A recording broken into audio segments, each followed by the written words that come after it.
ইসরায়েলে হামলার জবাবে একের পর এক পাল্টা ক্ষেপণাস্ত্র হামলা চালিয়েছে ইরান। এতে ধ্বংসস্তূপের রূপ নিতে শুরু করেছে দেশটির সামরিক ঘাঁটি সহ শত শত গুরুত্বপূর্ণ স্থাপনা। এমনই দেশের প্রতিরক্ষা সদর দপ্তর গুঁড়িয়ে দিয়েছে আয়াতুল্লাহ বাহিনী। সংকটপূর্ণ এই পরিস্থিতিতে আতঙ্কে গা ঢাকা দিয়েছে ইসরায়েলের প্রধানমন্ত্রী বিনিয়ামিন নেতানিয়াহু। এমন অবস্থায় এবার বিশ্ববাসীকে ইসরায়েলের হামলার ভিডিও লাইভ দেখতে আমন্ত্রণ জানিয়েছে ইরান।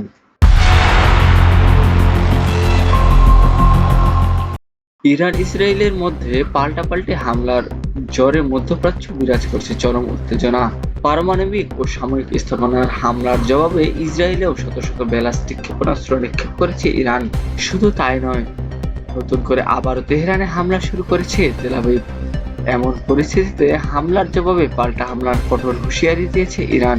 দেশটির এমন হামলার এই দৃশ্য সরাসরি দেখার জন্য বিশ্ববাসীকে আমন্ত্রণ জানিয়েছে। ইরানের সশস্ত্র বাহিনী তাদের ফেসবুকে একটি পোস্টে এমন ঘোষণা দিয়েছেন। ইরানি গণমাধ্যমে প্রচলিত বার্তায় বলা হয়েছে, আগামী প্রতিক্রিয়াটি হবে আগের চেয়ে বেশি শক্তিশালী, বিস্তৃত ও দর্শনীয়। বিশ্বের সবাইকে আমরা আহ্বান জানাচ্ছি ঘটনাটি সরাসরি দেখার জন্য প্রস্তুত থাকুন। এদিকে বিশ্লেষকদের মতে এই বার্তা কেবল ইসরায়েলের নয়, বরং যুক্তরাষ্ট্র ও পশ্চিমা বিশ্বেও লক্ষ্য করে পাঠানো হয়েছে। বিশেষ করে মার্কিন ডিফেন্স স্যাটেলাইট এবং ড্রোন সিস্টেম প্রতিক্রিয়া বুঝে পরবর্তী পদক্ষেপ নিতে চান তেহরান। তবে ইসরায়েলের পক্ষ থেকে এখনো এ বিষয়ে সরাসরি কোনো প্রতিক্রিয়া জানানো হয়নি। অন্যদিকে জাতির উদ্দেশ্যে দেওয়া এক ভাষণে ইরানের সর্বোচ্চ নেতা আয়াতুল্লাহ আলী খামেনি বলেন, ইসরায়েল বড় ভুল করেছেন, যার পরিণতি তাদের জীবন অন্ধকার করে দিতে পারে। এ সময় কঠোর প্রতিশোধের বার্তা দিয়েছে খামেনি। আরো বলেন, ইরান এ হামলার জবাব হালকাভাবে দেবে না এবং কঠোর অবস্থা গ্রহণ করবে।